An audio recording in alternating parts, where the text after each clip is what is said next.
In Igbo language, there are 36 alphabets, and these 36 alphabets are divided into two.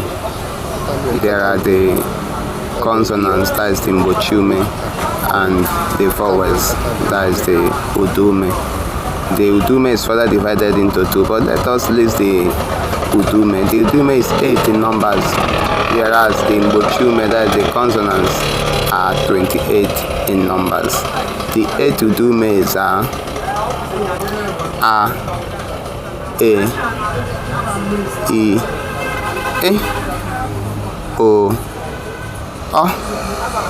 U, O.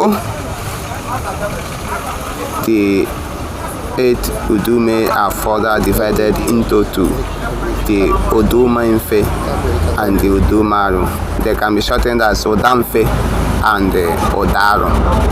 The Ụdaume are A, E, O,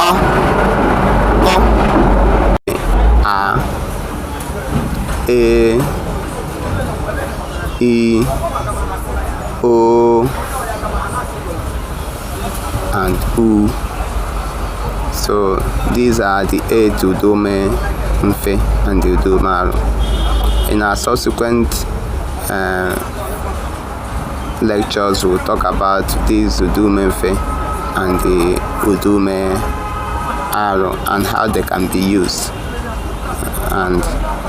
But in our next lecture, we'll talk about the mbochume. Happy learning as we move on with our studies next time. Thanks for listening and for watching.